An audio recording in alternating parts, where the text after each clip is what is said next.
Knowledge of literature, nil. Knowledge of philosophy, nil. Knowledge of astronomy, nil. Knowledge of politics, feeble. Knowledge of Christianity, profound. Plays the violin well, is an expert single-stick player, boxer and cricketer. Has a good practical knowledge of British history. So reads John Watson's description of my co-presenter, Tom Holland. Oh, Dominic. Adapted. You are too kind. Adapted from his very similar description of Sherlock Holmes. Which makes you Dr. Watson. It does, unfortunately. I shouldn't. I walked right into that, didn't I? You did. Bring your service revolver. Representative of the British middle classes. I'll take that.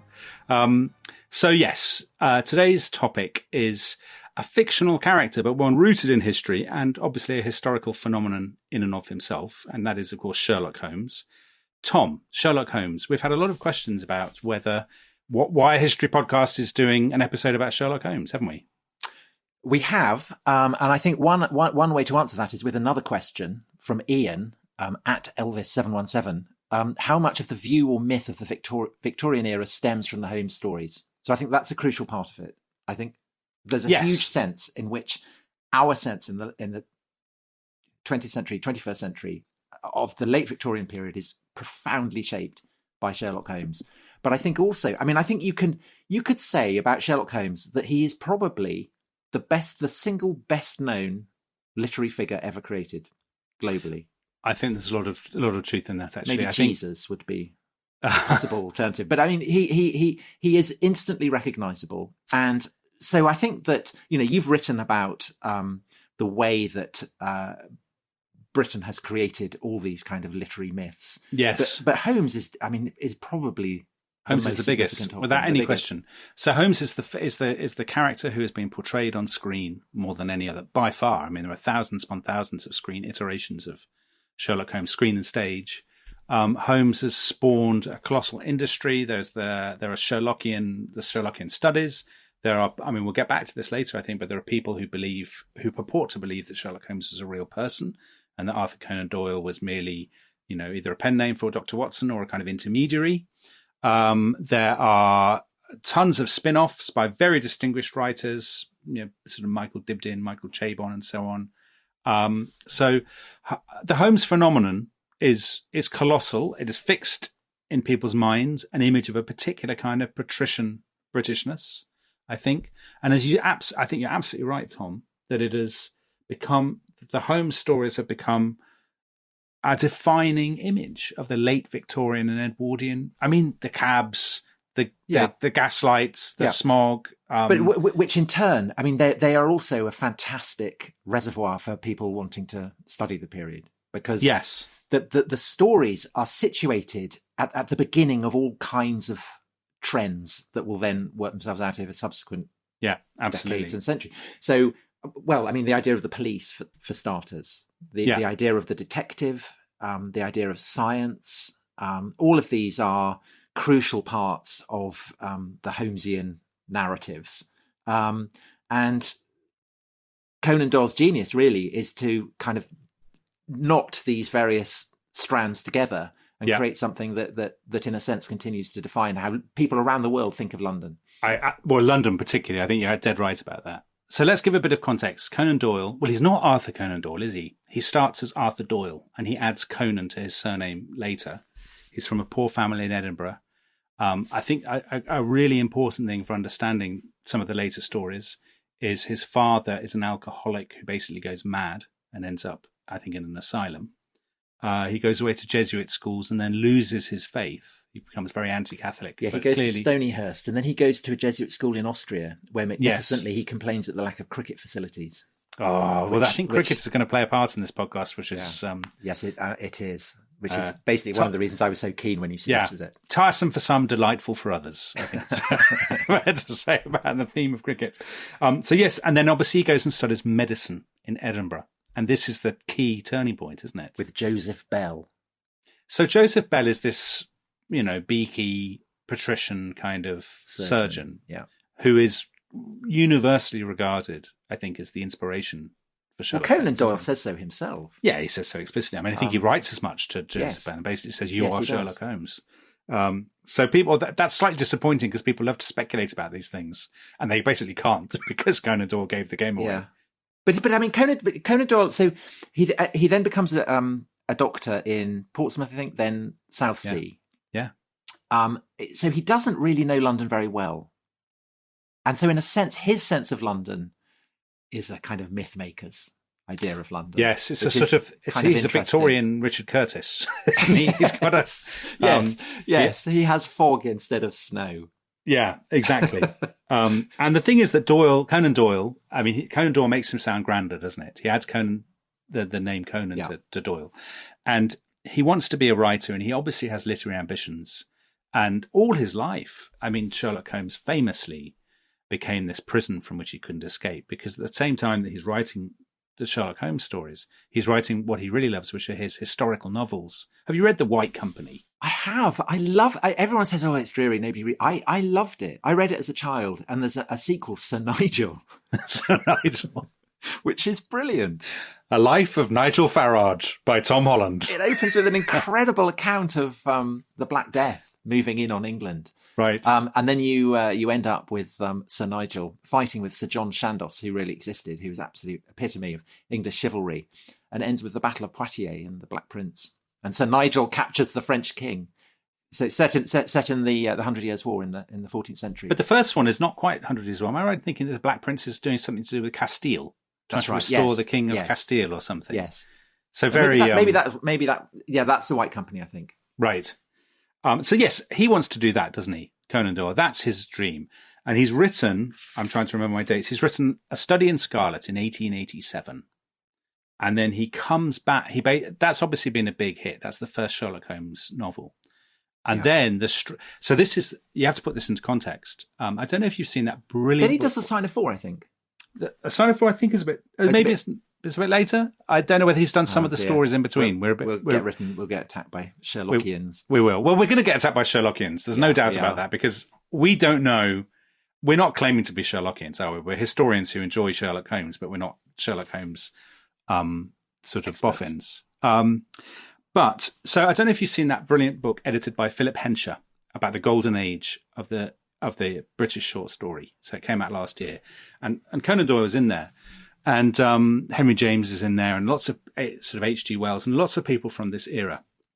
And Philip Hensher points out that in this period, so 1880s, 1890s, 1900s, going up to the 1910s, short stories were incredibly lucrative. So if you were a writer, you'd make the large part of your income from writing for magazines like The Strand, which is where... The Strand is where, yes, it appears. And a lot of these great writers do publish in The Strand, and they're paid the equivalent of, tens or even hundreds of thousands of pounds today for a story. And they're reaching this relatively newly literate population. I mean, literate within the last sort of 50 or 100 years. And Conan Doyle is to kind of magazines like The Strand what Dickens was to the novel. I mean, he's the guy who really sets the whole format ablaze. Yeah. Because I'm kind of reading that once Sherlock Holmes has taken off, having Conan Doyle's name on the cover would add 100,000 readers. Yes, exactly right. You can see why they would be keen to keep Conan Doyle writing Sherlock Holmes, and why. And actually, I guess in a sense, Conan Doyle gets fed up with him and chucks him off the Reichenbach Falls. Well, the amazing thing is that period, which is the sort of the heroic age of Sherlock Holmes, when he's a new character and when Conan Doyle is really into it, that's only a 2-year period. 1891 to 1893. And 1893 is when he publishes The Final Problem, when he basically throws Sherlock Holmes off the Reichenbach Falls. And as far as he's concerned, he created him in 1887, then he did 2 years worth of short stories, and now he's finished. He never needs to think about Sherlock Holmes again. But of course he can't escape. Yes, and doesn't he slightly runs out of money. Yeah. I think he set up he has a very interesting life outside literature. So as a young man, he goes on a whaler ship to Greenland as a doctor. I didn't know that. That's a good fact. And he goes to the Boer War, and he covers, he goes to Egypt, doesn't he? Because his wife has tuberculosis. That's right. And she needs to recover. And he gets kind of embroiled in colonial escapades there. And then he goes to he volunteers to fight in the Boer War. He's incredibly keen on the Boer War. He's a big, large, I mean, frankly, overweight man. He's a big unit. He's a big unit. So he doesn't get signed up for that, but he goes and covers it a bit like Churchill as a journalist. He writes like a 6-volume history of the Boer War or something, saying what a great operation it was. Yes, it was splendid. There's nothing to see here. Move on. But he comes back from that. He doesn't really get paid for that, and so that's when I think he resurrects. Yeah, Sherlock Holmes. Well, exactly. So the Boer War, I think, ends in, I can't remember, it ends in 1901 or 1902, but Hound of the Baskervilles is 1901. Yes, but Hound of the Baskervilles is set before he has fallen off the Reichenbach Falls with Professor Moriarty. And then he does a story in which it turns out that Sherlock Holmes had faked his own death and had then gone off to Tibet for 2 years to study with lamas. Yeah, so that's The Empty House, 1903.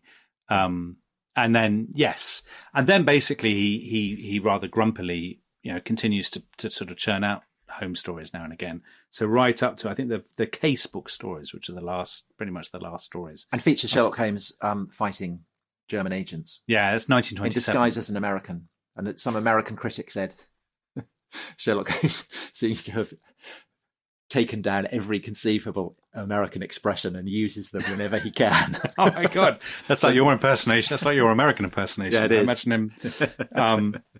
So I suppose the question is why? That's the real question, isn't it? Why does it become so resonant so quickly? And what is it about the Sherlock Holmes stories that gets under people's skin at the time? What does it tell us about Victorian and Edwardian readers? What's your theory, Tom? Well, I think that if you're situating it in the context of the age, you have a kind of, you have the existence of police forces, and in England you're starting to have detectives who are employed for this. You also have people who are starting to experiment with writing about detection. We've had Edgar Allan Poe was the Murders in the Rue Morgue. That's basically the first, and the Moonstone, I suppose. Well, it's the focus is really Paris. We talked about this with Anis Parrier in the episode on Paris. That there is this sense of criminals and detectives engaged in titanic battles, kind of in the sewers of Paris, and in the grand apartments and so on. And that's what Poe is then buying into when he sets his. I think he does 3 detective stories, and they're set in Paris. What's the detective called? Is it Arsène? It's Dupin, I think. Dupin, it's Dupin, exactly. And Poe gets bored of that very quickly. You also have Dickens, who in Bleak House introduces Inspector Bucket. Yes. There are no great kind of mysteries or anything, but he's the kind of the prototype. But I suppose he becomes Inspector Lestrade or Gregson, all the various inspectors that you get. Sergeant Cuff in the Moonstone. In Wilkie Collins. And in Wilkie Collins's book, that does feel quite Holmesian because the threat is coming from India. Outside, isn't it? Yeah, which I think we're going to get into later on, because I think this is a really fascinating aspect of the Holmes stories. But what Conan Doyle does is to take these kind of various semi-formed ideas for a literary tradition and just crystallizes it. And it's the figure of Holmes, clearly, because Holmes is also the embodiment of the idea that pure science can solve everything. And so the very word science has not been used in the sense that we use it now, commonly until kind of the middle of the 19th century. Yeah, because science just means kind of knowledge, right? Or yeah. So as late as I think the second half of the 19th century, science in Oxford means the study of Aristotle, which is everything that, in a sense, that Holmes is rejecting. And so you have knowledge of literature and philosophy nil, according to Watson. Although very interested in history, so he writes apparently a monograph on early English charters. Oh right, he's interested in linguistics. He writes a paper on the Chaldean roots of early Cornish. Yeah, but of course the papers that he famously writes are on cigarette ash. Yeah, on, toxins, and on fingerprints, which is also an incredibly new science. So developed in India in the 1850s by the colonial authorities there. And there are people in England who say, well, we should pick this up. But it's rejected by Scotland Yard in 1886, which is, that's the decade when Sherlock Holmes is starting to appear. And so I think that also is a crucial aspect, isn't it? It is that, and we've had a lot of people asking about this, is Sherlock Holmes the first superhero? So that tradition of someone who is smarter, cleverer, more knowledgeable than the police, than the conventional authorities. And that's the key thing. That's why people come to him. He's come to his rooms in Baker Street. Yes. So I think that's all part of it. But I think above all, it's the atmosphere of it, isn't it? I mean, it's the language, it's the characterization, it's the sense of London. So I noted down a quote from Vincent Starrett, who wrote The Private Life of Sherlock Holmes in 1933, which is kind of the first great study of Sherlock Holmes as a literary phenomenon. And he says of it that the 1880s, a smug and happy time, a time of prosperity and great contentment, which of course is deeply ironic because all kinds of terrible things are going on. But there is also, I think, that sense that Sherlock Holmes is, he is the kind of the guardian angel of London at its imperial and cultural peak. Well, this is one of the fascinating things, that London is a world city. In this period, it is clear that the world's great metropolis, and you get a massive sense of that in the Sherlock Holmes stories, don't you? But just before we come back to London, this thing about Holmes as a superhero, we had an enormous number of questions about this. So Ian, Elvis717, who basically bombarded us with questions. One of them is, he says, why does Holmes still resonate today? The use of science to solve crime, does that make him the original superhero?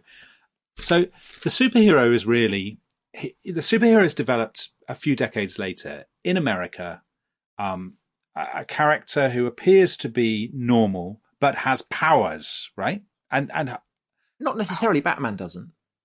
Well, no, Batman doesn't have superpowers. Batman, I guess, is the closest, and I think that there are kind of Batman Sherlock Holmes crossovers. But just before America, there is also, and this is quite topical. There's Maurice Leblanc writes a character called Lupin, who is a kind of thief. He's a gentleman burglar. Yeah. And so Lupin crosses swords with Sherlock Holmes, and Conan Doyle complained about this, that it was kind of copyright. Oh, they rip off Holmes and put him in the books. Okay. So LeBlanc calls him Sherlock Holmes. And Dr. Wilson. Right. Yeah. Brilliant. No one would guess it. And they kind of cross swords and develop a kind of respectful admiration for each other. And in a way, it's rather like Umberto Eco's tribute to the English character in William of Baskerville in The Name of the Rose, which is modelled on Sherlock Holmes. In a way, that the portrayal of Sherlock Holmes in Lupin is, I think, one of the great French tributes to England and to English character. And it's kind of really telling that obviously we've had the updated version of Sherlock Holmes. Benedict Cumberbatch. But the French equivalent of that is Lupin, which is kind of also running at the moment. Both I think, fantastic. So there is that sense again that there's a kind of the interconnection between London and Paris, the great detective, the great burglar, the great robber. And then that tradition migrates to America, where it becomes much more vital. Let's talk a bit about so Holmes is a very patrician figure, isn't he? So he and Watson are both upper middle class, I suppose, aren't they? Watson has been to Afghanistan and come back with a war wound, wants to take rooms, and he's recommended. Somebody says there's this very strange fellow that you might get on well with him. Why don't you go and he gets there? And Holmes is rich. You know, he has expensive habits, obviously the cocaine, all his instruments and stuff. He charges astronomical fees for his consultancies, because he doesn't always charge. But there is he's a Robin Hood figure. Yeah, there is mention of, when the fees are mentioned, they're very large and very rich people. He takes large fees from people who can afford it. Exactly. So that he can then afford to take on cases for people who can't afford it. But I suppose what he exudes, what both of these men exude, what international audiences at the time would recognise as a kind of stereotypical Britishness or Englishness, wouldn't they? I mean, these are precisely the kind of mad dogs and Englishmen who would eat beefsteaks for breakfast in India or something at the time. Well, there's a lot about their breakfast. Yeah. You know, they're always, I think they get up late and have rashers. And they do. They have colossal, very meaty breakfasts. Yes. And then kind of ladies in veils turn up. Exactly. I think that for decades after that, tourists to London would expect it to be, you know, swathed in fog and to have rashers and bacon and eggs for breakfast. Well, actually, another character who's defined by his breakfasts, who's I think one of the literary descendants of Sherlock Holmes, is James Bond. Ian Fleming describes in great detail how Bond's housekeeper gives him the right jam, the right eggs boiled to the right temperature. I mean, this is very, very Holmesian kind of behaviour and the sort of setup in Bond's flat. I mean, there's no Dr. Watson because Bond. Well, I think it's almost impossible for any English writer not to do breakfasts, not to be influenced by that legacy. Yeah, I mean, it's so both Bond and Smiley are recognisably influenced by the Holmes stories. I think that's absolutely right. I think something that we should definitely talk about is Empire. Mm-hmm. This is the heyday of the British Empire, and funny. So I have to be careful not to keep mentioning him on these podcasts. But my son is really into Sherlock Holmes, and we watched all the Jeremy Brett Granada adaptations, which are brilliant. And we listened to Stephen Fry, a friend of the show, reading the stories as an audiobook on the way to and from school. And my son said to me, God, he didn't say God because he's sort of 8, but he said, it's extraordinary how India is mentioned all the time. There are always characters coming back from including abroad. Dr. Watson. Yeah, Dr. Watson's come back from Afghanistan, hasn't he? Or the Northwest Frontier? Yeah, he has. And he's, badly wounded. And so there is that sense that if you go to India or to the Empire, you're going to come back and you're going to be wounded and you're going to bring danger. That's it. So there is that sense. I mean, famously, the description of London is that it's that great cesspool into which all the loungers and idlers of the Empire are irresistibly drained. Yes. But there is also, I mean, so the Sign of Four. I mean, you were going to say that's the classic example. So the Indian Mutiny is in the background. The Indian Mutiny is part of the backstory. There's a character called Major Sholto. And I don't want to give the plot away for people who might be inspired to read Sherlock Holmes, but there's basically treasure that has been stolen during the Indian Mutiny. And one of the key figures is a man called Jonathan Small, who has one leg, who is in the Third Buffs and ends up at the Agra Fort. And then he ends up on the Andaman Islands, and he has a friend called Tonga, and they come to and that. I mean, if you're a sort of historian who likes kind of post-colonial jargon, I mean, you can have a field day with this kind of stuff. That there's the sort of guilt of empire, and there's importing the violence and the cruelty and all of this sort of stuff from the imperial periphery back into the metropolis, and that happens again and again in these stories. Actually, that somebody has been to India or thereabouts and has been driven mad or has committed some hideous crime or there's some ghastly secret, and then they bring it back into London, or they bring it back into kind of middle class suburbia. Yeah, so actually one of the very best, most frightening Sherlock Holmes short stories, The Speckled Band. And again, I don't want to give away plot, but it involves I think an Indian swamp adder. Which isn't good news for anyone involved. And there is that sense that the Empire risks blowback, basically. It does. So I think that part of the appeal of Holmes for English readers, the original English readers, again, rather like kind of the figure of Batman standing proof against the darkness that's bred in Gotham City, is that he's kind of like a guardian angel who can stand proof against the menace of the outside. And also, of course, there's quite a lot of American stuff as well. So The Valley of Fear, which has kind of Pinkertons and strikers and all that Andrew Carnegie stuff going on in America. So there is this sense in which, although Holmes is a very English figure, everything from around the world is coming here. My two favourite examples of those things you've talked about are one, so with India, you mentioned the Speckled Band. So there's a character in the Speckled Band called Dr. Grimesby Roylott. What a brilliant name. And he's been in Calcutta, and you kind of know something weird is going to happen because he's brought back a baboon and a cheetah, which are kind of roaming around. They're roaming around outside his house. Right. And he's also made friends with a lot of gypsies, which in sort of readers of Enid Blyton will know is never a good sign. No, well, that's very the Moonstone, isn't it? Because that's kind of Wilkie Collins. There are these itinerant Indian fakirs or something, and you know that they bring doom, but also they relate to something that's happened out in the Empire. And my favourite American thing is very strange, actually, in the 5 Orange Pips. That's basically a story about the KKK. So the first iteration of Ku Klux Klan has gone, but they basically pitch up in England to seek revenge on somebody who has betrayed them. And I guess what that gives you is exactly what you were saying, that the sense that the stories are happening at the center of a massive network. And that actually Conan Doyle is writing for people who may not automatically be British. I mean, they may be American or Australian or something. And they may, this sense of travel, but also as travel as something that's quite unsettling. And I mean, as a kind of, source for historians, Holmes is fascinating on the relationship of the metropolis to the imperial peripheries. Yeah. Fascinating on the evolution of the relationship between Britain and America, because America is a kind of running theme throughout. But also what we've talked about quite a lot, the build up to the First World War, because plans for submarines and battleships and so on are always being pilfered, and Holmes is always having to get it back.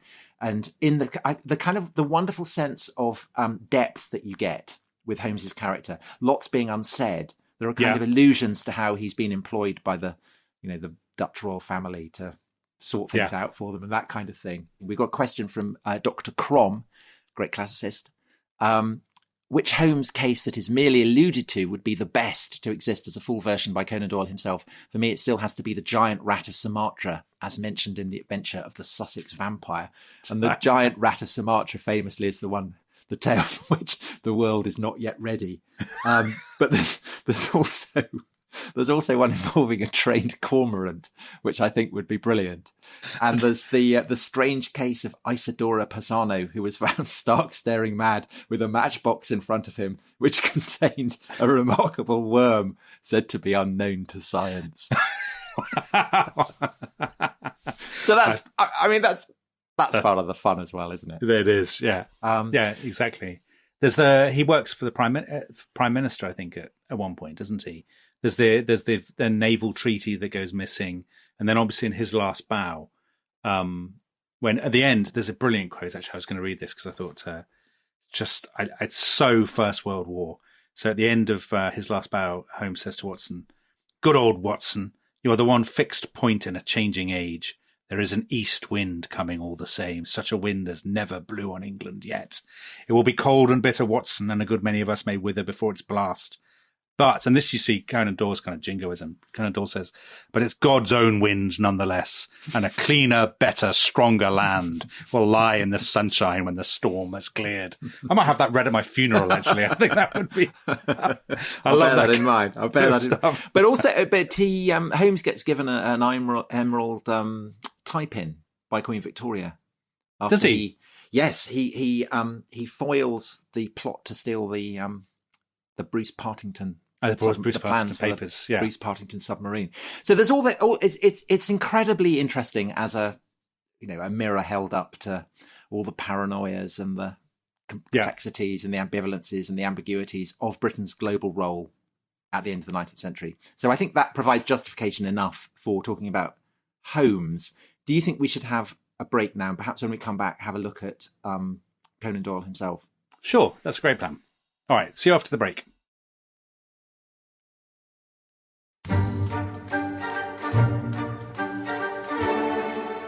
Welcome back to The Rest is History. You know our methods by now. Tom Holland, we're talking about Sherlock Holmes, and you have a question, I believe, or do you want me to ask the question? Why don't you ask the question? I think you want to answer it.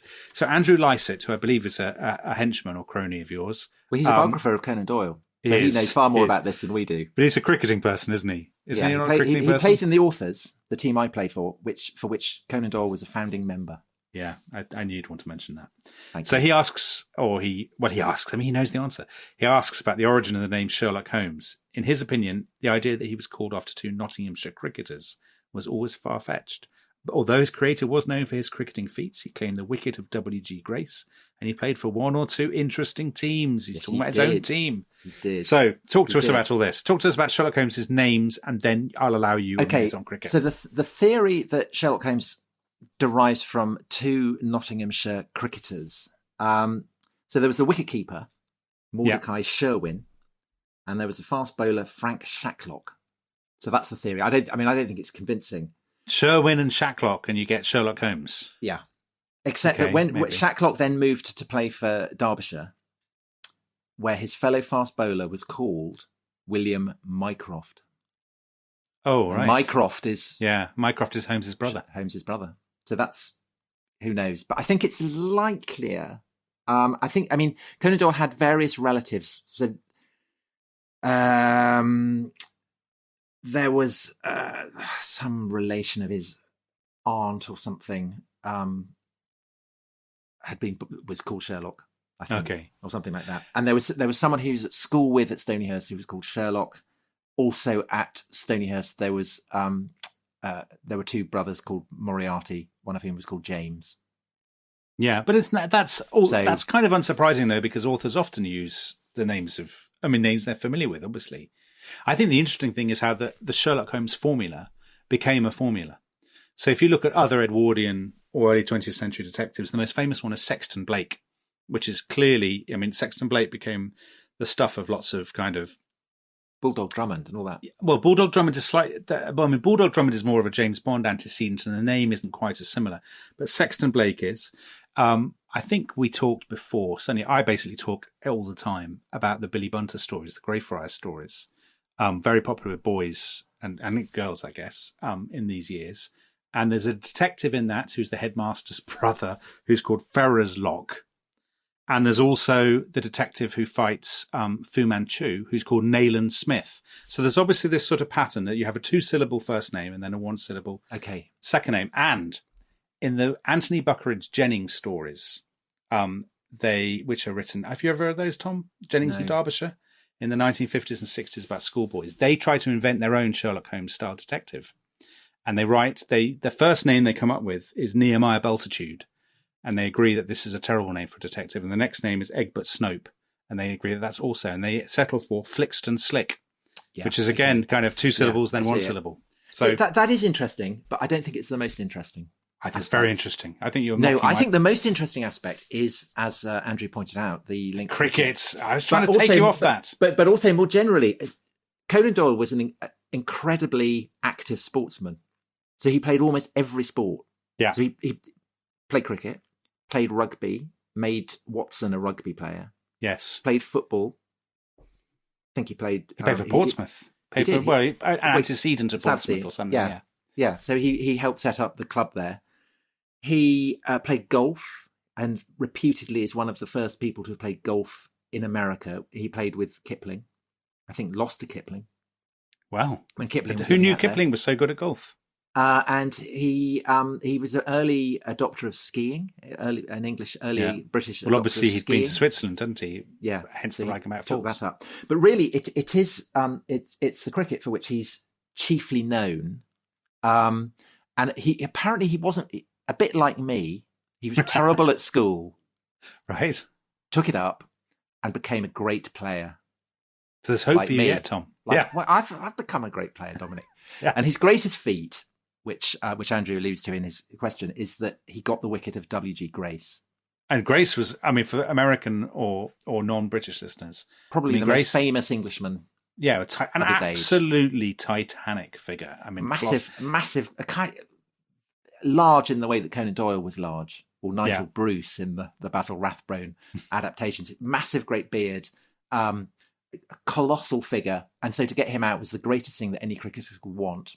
And he had scored a century by the time that Conan Doyle got him out, but Conan Doyle still celebrated. And in an earlier podcast, the one about the Ukraine, I quoted Tennyson. I'm now going to quote Conan Doyle's poetry, and this is him writing about W.G. Grace.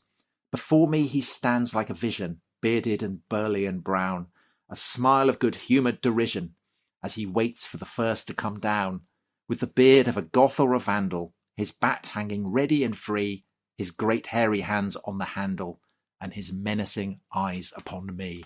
Oh, that's very good. Magnificent stuff. Although his great hairy hands, that's probably not that's not the nicest image. Okay, so Conan Doyle. Now, Conan Doyle is an absolutely 24-carat fascinating man. He was the judge, Tom. Did you know this? He was the judge in the world's first ever bodybuilding contest. Well, there's a sport again, you see, isn't it? I didn't know that, but I'm not surprised to learn it. He stood twice for Parliament as a liberal unionist. So, in other words, that's the sort of very much the imperialist kind of wing of the liberal family. Hence the Boer War. He's obviously become very well known now because of the Adalji case. So these are kind of the great wily outrages, as they were known. In I think 1906, there was one of the very first Indian vicars in the Church of England. He was a Parsi, wasn't he? Yeah, he was a Parsi, and his Julian son Barnes wrote a novel about it. A brilliant novel, Arthur and George, and his son George was falsely accused of these maimings of animals in a village near, sort of just north of Wolverhampton. Now, is that before or after Silver Blaze? Which is, I think it's probably after, actually, but I might be wrong.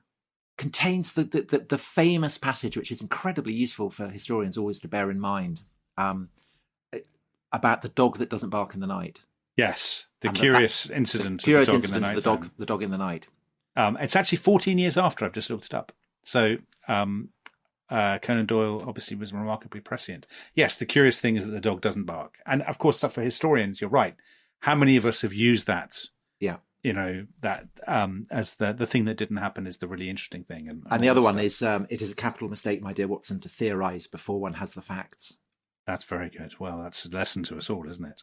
But I suppose let's put aside Conan Doyle Amateur Detective because he gets George A.G. off effectively. He does, but there's another one as well. There's Oscar Slater. Do you know about him? I know very vaguely, but you probably know far more about it than I do. So just as George Adalji was a Parsi and therefore subject to prejudice from the police, which Conan Doyle was very, very clear about, Oscar Slater was a German Jew, and this is in Glasgow. An old woman gets murdered, her jewels get stolen, and Slater gets accused of it because he's pawned a jewel, which is not, it's not from the jewels that have been stolen from this murdered woman.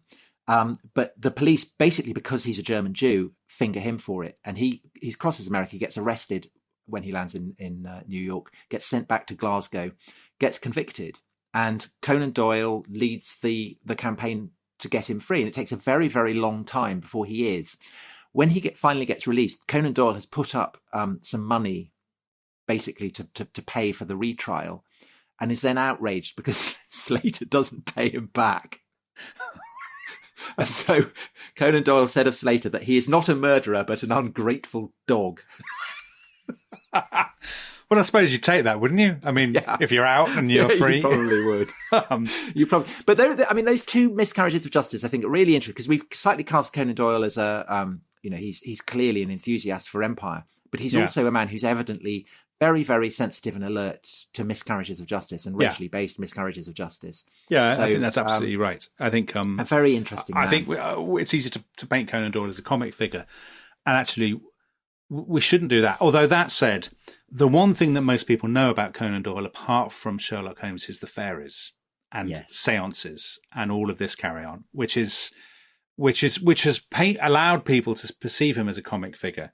So I imagine you've got lots to say about that because sort of religion is your department, isn't it? Yeah, well, so lots of people have asked questions about how do we square the creation of Sherlock Holmes, this arch rationalist, with Conan Doyle's kind of increasingly public enthusiasm for spiritualism. Yeah. And I think it's clear that spiritualism fills a void for people in the late Victorian, early 20th century. People who've lost their religious faith, but want to have some sense that there's an afterlife and some sense of communion with those who've died. Well, it's exactly what Roger Clark was saying. Yeah, absolutely. About ghosts. What did he say? It was a decayed form of religion in a secular age or something like that. I can't remember. I'm misquoting him. But so Conan Doyle loses his faith when he's at school. So he's gone to Stonyhurst Catholic school. It's in the aftermath of that he creates Holmes. And Holmes is a figure in whom you are... Watson, he constantly tells Watson to have faith in him, and Holmes has powers. His power of deduction is almost superhuman, isn't it? Yeah. And Holmes is an almost inhuman figure. He's a kind of you could imagine him as a kind of religious ascetic or something. Well, so Conan Doyle is creates the figure of Holmes in the 1880s. And that's the same period, I think, at 85, 86, maybe 86, I think, when he starts to develop an interest in spiritualism. And in a sense, I guess it's kind of two aspects of the faith that he's abandoned. There's the faith that the church provides frameworks that if you put your faith in it, then it explains everything. Yeah. And that's the role that Holmes serves. But it also provides the hope of life after death. And that's what the interest in spiritualism does. And it obviously then becomes turbocharged by the First World War, as it does for many, many people. For lots the sense of, people, of loss. Yeah. Conan Doyle becomes a public enthusiast for it in the same way that he's become a public spokesman for, say, sticking up for the British effort in the Boer War, or for miscarriages of justice. He feels that it's his duty and responsibility to take a stand where other people are not. To speak up for, he thinks he's speaking up for what is right, doesn't he? I mean, he does. I mean, he obviously he completely believes it. And what's interesting is, of course, that Holmes has no time for ghosts. So there's the Sussex vampire, which is has all kinds of fascinating lines for anyone who's interested in Conan Doyle's spiritualism. Holmes literally says no ghosts need apply. But you see, that's just the mistake that people make, isn't it? They equate Holmes and his creator. But Conan Doyle created Holmes as a portrait of, as a version of Joseph Bell, not of himself. I mean, he's more Dr. Watson, actually. And by creating Holmes as a skeptic, he doesn't mean that he's a skeptic himself. I mean, he can be quite critical of Holmes in a way as the creator of the stories. And I also think that Conan Doyle probably thought, if you put him on the spot with this very question, he would say there is no contradiction between science and spiritualism, because spiritualism merely represents a form of higher knowledge that we haven't attained yet. Yeah. And that the two are not in tension at all. Well, he's interested in scientific survey, so that's the Cottonleaf fairies, which is supposedly that's obviously disastrous for him, isn't it? I mean, photographs of girls with fairies, which turn out not to be. But he's approaching that as Holmes might a clue. It's just that his powers of deduction are not quite as good as well, you've eliminated everything else. You know, what remains must be the truth or whatever. But what he hasn't really eliminated is the prospect that these are clearly cardboard cutouts. I mean, I was having a look at the photographs of fairies this morning, and I thought to myself, I mean, they're living in a world kind of awash with photography at this stage. I mean, I know photography is expensive and it's more difficult, but they're very familiar with photographs. And even by the standards of 1920, these are quite obviously fakes. Well, Dominic, there's one other dimension of famous fakery, which Conan Doyle is very kind of obliquely drawn into, which is the case of the Piltdown Man. A great historical story. So tell me about that. So Piltdown Man, the context for this is the discovery in France and Germany of prehistoric humans. So Neanderthals famously in Germany, and what come to be called Cro-Magnon man in France. And the British feel left out. You know, they're annoyed that the French and the Germans have early hominids. Where are ours? And the answer to that, of course, is that basically Britain is buried beneath ice, so there aren't nearly as many. But there is a sense that the challenge has been raised. Britain has to find an early hominid, and in due course, 1912, fragments of an early hominid are found in a quarry in Sussex, in a village called Piltdown, very close to where Conan Doyle is living. And these fragments are found by a solicitor called Charles Dawson. He presents a paper saying, these are early hominids. All the British scientists are delighted, so they call it Eoanthropus dawsoni, the dawn ape of Dawson. And over the course of the succeeding months, and then the next couple of years up to the start of the First World War, more and more finds are made. And the most the most ludicrous of these finds is, and I'm sorry to bring the subject up again, a cricket bat. An ancient cricket bat made out of elephant bone, and and it seems astonishing that people haven't figured out that this is all a massive fraud. But people want to believe it. What, are they claiming that Stone Age men played cricket? Is that that seems to be the implication that people were playing cricket back in the Ice Age. And it's not until after the Second World War that finally it conclusively gets proven that this was all a fake. So the likeliest identity of the faker is obviously Charles Dawson, this guy who's discovering it. But you still have to wonder where's the cricket bat coming from? You think this is kind of Doyle? So one theory, the theory that I think is the most convincing is that it's a guy called Martin Hinton, who is a volunteer at the Natural History Museum, who works out that it's a fake and basically comes up with a cricket bat as a way to completely make it all ludicrous so that people will just give up. But it doesn't work because it doesn't work because people go brilliant.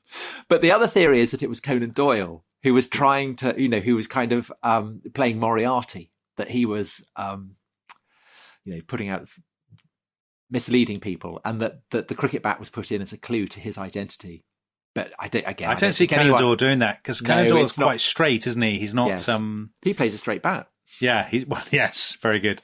Yeah, he does. I don't see Conan Doyle doing that, to be honest with you. So I said it was tangential. Yeah, but it's good. It's very good. It's a great story. So. Just before we do a couple of questions and then call it a day. I think one of the fascinating things about Sherlock Holmes is its afterlife, obviously. So in films and so on, and I think what's very unusual is that it creates this industry in which people write Holmes pastiches and things. And actually, often the people who are very interested in this period will do that. So Nicholas Meyer wrote a book called The 7% Solution, where Holmes meets Sigmund Freud. Michael Dibdin wrote a brilliantly dark book called The Last Sherlock Holmes Story about Holmes and Jack the Ripper.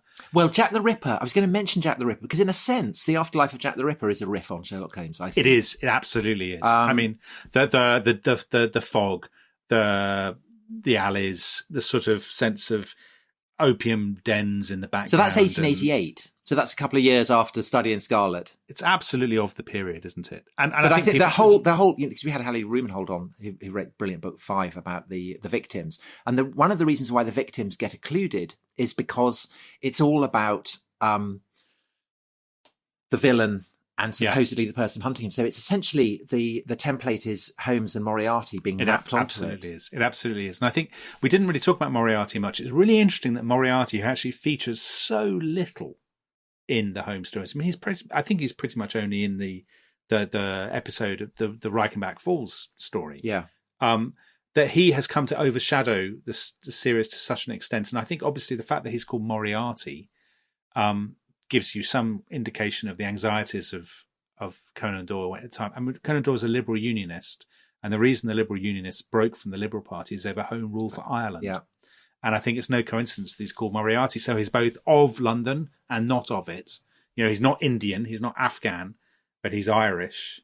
And I think that's one reason why there's something in him. And there's the idea of that super criminal as well, obviously. That's very much the Napoleon of crime. The Napoleon of crime, exactly. But yeah, the way that Holmes has created this industry. So we had a question about Holmes creating fandom. And I think that's probably right. The Baker Street Irregulars, the first Sherlock Holmes Society, was set up in New York in 1934. So that's basically the first fan club. Anyway, let's do a couple of questions, shall we? Yep. We've got a question about illustrations. Mm-hmm.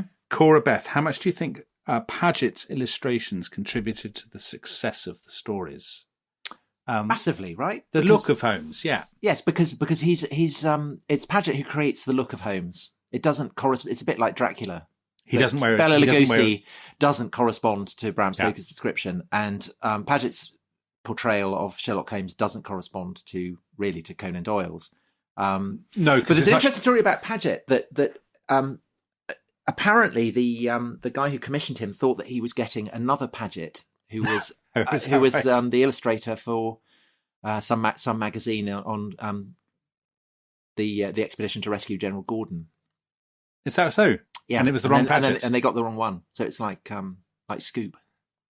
Yeah, that's a very good story. But that's crucial. I mean, the deerstalker and the pipe, the huge pipe, which he never smokes, I think, in the or not much in the stories. Because that's why Holmes is so internationally famous, is that you can just put a pipe and a deerstalker and everyone knows. Yeah, but that's your superhero analogy, isn't it? That he has a costume, which I think is often crucial to the success of these characters, particularly when they move on to celluloid. What about the modern Sherlock Holmes? So Chiltern 100. Did Stephen Moffat ruin Sherlock by turning him into a kind of James Bond superhero? Or is that dynamic present in the stories all along? So this is the sort of very 21st century modernized version of Sherlock Holmes that's been incredibly popular, not just in Britain, but all over the world. What do you think of this, Tom? I thought that the early episodes were fantastic and clever and knowing and witty, and you could enjoy them if you didn't know the stories, and if you did, your knowledge of them was enormously enhanced. I thought that a bit like Doctor Who, it ended up becoming a complete mess. There were too many subplots, too many people dying and coming back to life, and all kinds of things. It became a tremendous muddle. Yeah, I think I actually didn't like it. You'd expect that of a professional grump like me, I suppose. I reactionary. do. Yes, I do. I'm not at all surprised. Have you seen Lupin? No, I haven't. It's really good. I think better. Right. Okay. It's obviously modelled on it. They're not paying you, Tom. They're not. No, they're not. They're not. But obviously, if people want to send me free copies of Lupin, feel free. I'm an influencer. You are an influencer. I'm here for hire. The business with biscuit tea is shocking and shameful. I've seen piles of it now. Have you? So they keep sending you every time you mention it on the podcast.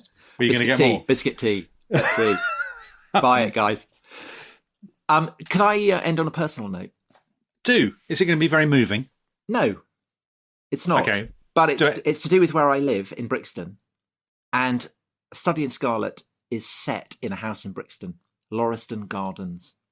Okay. And I'd always look it up in the A to Z. Couldn't find it. Couldn't work out where it was. And then Tony, our producer, sent me a message about, a couple of months ago, saying, guess where I am? I'm in Max Roach Park, which is where the Study in Scarlet was set. And it turns out that Lauriston Gardens never existed, but from the description of it, it's a house that was set back from Brixton Road that then these all got demolished and they put a park up, and it's now called Max Roach Park. So that is where Sherlock Holmes begins. And so this is just a shout out to Tony, our producer, who I know is a massive Sherlock Holmes He's a fan. very big Sherlock Holmes fan. Yes. You know what, Tom? You're a great man for these walks, aren't you?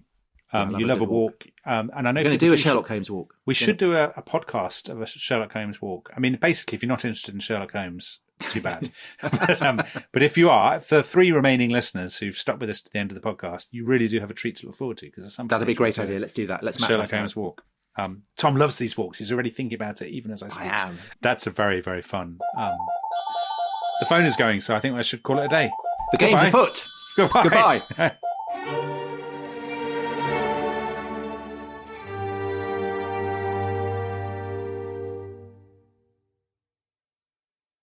Thanks for listening to The Rest is History. For bonus episodes, early access, ad-free listening, and access to our chat community, please sign up at restishistorypod.com. That's restishistorypod.com.